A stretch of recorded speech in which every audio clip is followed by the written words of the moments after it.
Hey, it's Zads, and this is Zads versus the Haunted Hilux on procrastinate.net.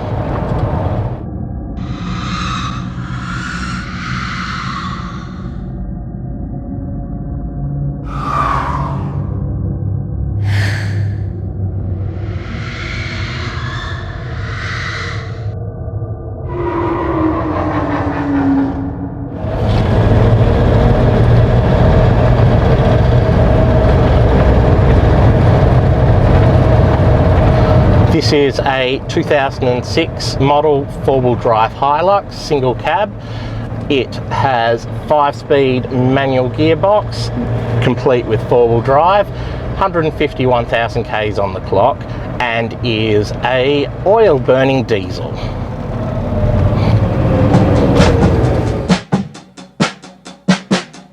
You'd think that with 150k on the clock, this wouldn't be too bad for a 15-year-old car. Well, you'd be wrong. First off, this thing hasn't really been used much in the past 2 years. It is an old work ute owned by my parents and their business, a business that my younger brothers now primarily run. It hasn't been used in years because my younger brother hated the vehicle. Honestly, I thought he was an idiot. I mean, it's a perfectly good car. It even has a neat little party trick. I mean, look at it go.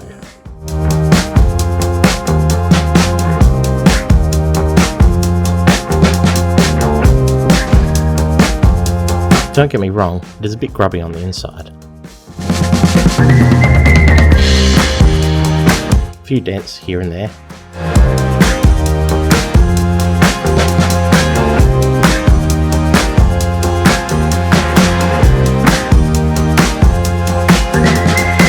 Stuff to reattach.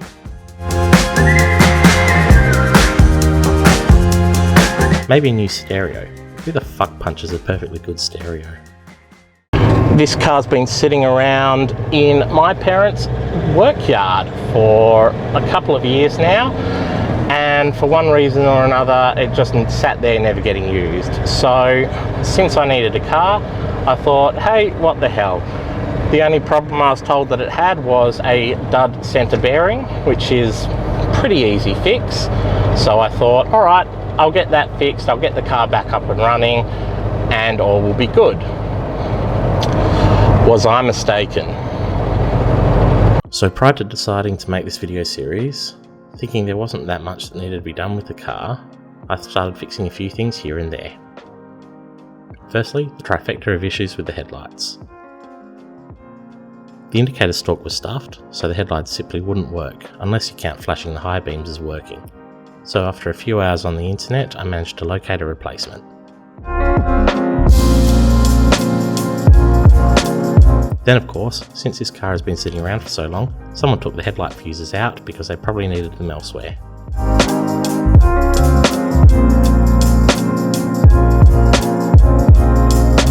And after that, one of the headlights still wouldn't come on. Well, one was disconnected.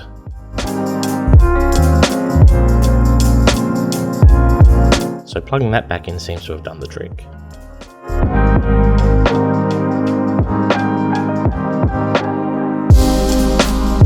Now that they're working, I installed a light bar on the front of the vehicle to help out with nighttime visibility.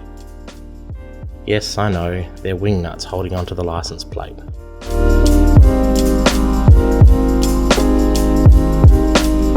I think somebody was borrowing the plates off this for another vehicle, using the wing nuts as a quick and easy mechanism for removing and swapping them between vehicles, but I cannot confirm that.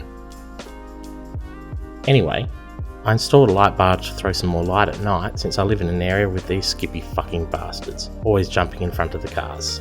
Hopefully this will help me see them before they bounce off the front of the car, though I think I'll add some more for extra safety. Also, I had to replace the lights in the bull bar since they didn't match. One was an LED with half the LEDs gone, and the other was a tungsten and full of water. So they've been replaced, although one now flashes fast, so that's another thing that needs to be fixed. I'll get the resistor pack and deal with that soon.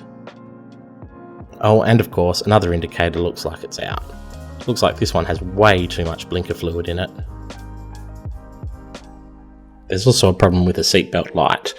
Even though there's nobody seated in the seat at the moment, and even if you have the seatbelt connected, it still flashes constantly.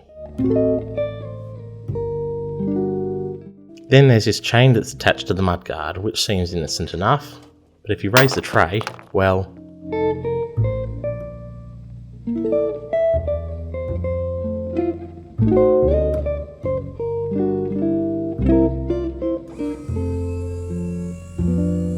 Now you can see why the mudguard is fucked.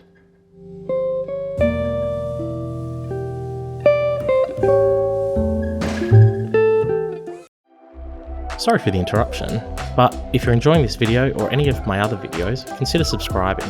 Every sub helps the channel grow. Also, consider giving this video a thumbs up if you like it. Now, back to the video. For some reason, there's an extra reverse light on the back of this car, but it was hooked up to a switch in the cab instead of into the reverse gear. Luckily, this switch here controls the reverse siren and actually does connect to the reverse gear, so that should be an easy enough fix too. I also had a chance to install new horns into the car to replace the, quite frankly, horrible little thing Toyota puts in from the factory. The wiring needs a tidy though, but they do work. The original horn worked. Well, it sort of did. It sounded like a COVID-ridden pensioner about to cough up their lungs. Found a set of 118 decibel Hella horns and decided why not. This is what the original horn sounds like. Well, when it works. And this is what the new Hella horn sounds like. The electrics coming in from the battery definitely need a tidy up. I mean, it works, but not exactly the best look, is it? It's definitely safe. Oh, and I might as well throw the smashed mirror into the to-do list as well. Last but not least is the turbo problem. For some reason, the turbo isn't constant. It seems to pulse up and down. Here's the readout from a diagnostic tool.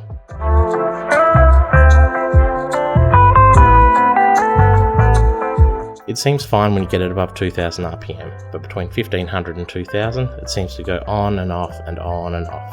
The sound it makes is irritating too.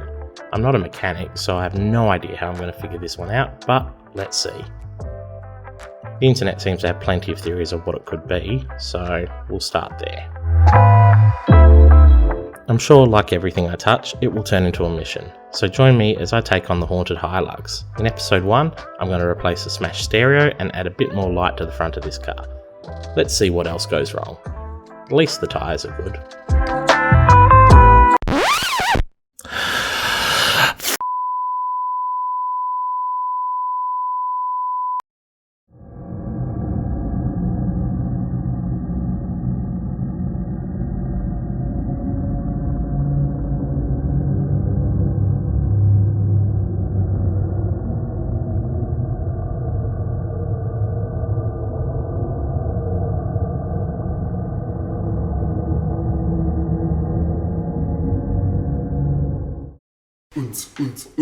Hey you, yes you, like this video and subscribe to my channel. Every sub helps. Also, look at these excellent other videos, like 3-minute booze reviews. Go on, watch it. Trust me.